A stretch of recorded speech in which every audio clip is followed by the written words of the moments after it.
பிள்ளையார் ஆக்சுவலாக வந்துட்டு என்னை இந்த மாதிரி சிக்க விட்டுட்டாங்க பெரியம்மா கல்யாண விஷயத்துலன்னு நான் நினச்சி மாட்டிக்கிட்டேன்னு நினச்சேன். எப்படி தப்பிக்கிறது? இது எப்படியோ கஷ்டப்பட்டு சமாளித்து தப்பிச்சிட்டேன். இன்னொன்று வற்புறுத்தி தான் கல்யாணம் பண்ணி வச்சாங்க, என் விருப்பத்தை மீறி. பொண்ணு கூட பார்க்க வர மாட்டேன்னு நினச்சேன். ஆஹா ஓஹோன்னாங்க. அப்படி கூட மசியலை. இருந்தாலும் ஏதோ தலையெழுத்து இப்படியாச்சும் கல்யாணம் பண்ணி வைக்கிறாங்களேன்னு தான் போனேன். அதே மாதிரி நிச்சயதார்த்தம் முடிஞ்சு ஜாதகம் கொடுத்தாரு. வழக்கமாக நிச்சயதார்த்தத்துக்கு பொண்ணு பார்க்குறதுக்கு முன்னாடியே கொடுத்துருவாரு. எல்லாம் நிச்சயதார்த்தம் முடிஞ்சு தான் அப்பா ஜாதகத்தை கொடுத்தாரு. பார்த்த லக்னத்தில் 4 கிரகம் இருந்தது. எல்லாமே கலத்திர ஸ்தானத்தை பார்த்துட்டு கலத்திரத்தில் கேது இருந்தது. ஸோ 30 வருஷமாக கலத்திர வருஷமாக இருந்திருக்கும். ஸோ சிக்கல் அது சிம்ம லக்னம் வேறு இருந்தாலும் இது பண்ணேன். இன்னொன்று கோர்ட் ஆர்டர் வாங்கினதுக்கப்புறம் எனக்கு இந்த விஷயத்தில் எந்த உடன்பாடும் கிடையாது. நான் ஏதோ எழுதுனதுக்கு கோர்ட்டில் இப்படி பிரச்சனை ஆச்சு, இப்படி சமாளித்தான்னு எழுதுனதுக்கு ரூமர் பரப்பி விட்டாங்க. சேர்ந்து வாழ்கிற பெட்டிஷன் போட்டது அவங்க தானே, நானும் போட்டேன்.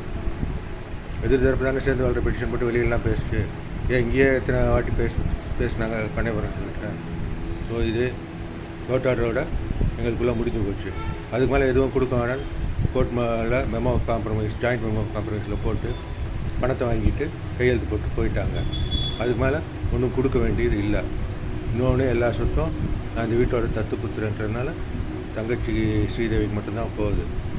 நான் ஏதாச்சும் சம்பாதிச்சாலும் இவங்க படிக்க வச்சு வளர்த்தாளாக இருந்ததுனால அவளுக்கு தான் போகும். ஏன்னா எனக்கு குடும்பம் கிடையாது. கோர்ட் ஆர்டர் படி கோர்ட் ஆர்டர் தெளிவாக இருக்குது. அதுக்கு மேலே கோர்ட் நடவடிக்கை எடுத்தால் மாட்டிக்குவாங்க. இன்னொன்று யாராச்சும் கீழே இருந்து ரூமரு, கோர்ட்டில் ரூமருன்னா வெரிஃபை பண்ணுவாங்க, ஆதாரம் கேட்பாங்க. ஆதாரம் இது வரைக்கும் கேட்கல.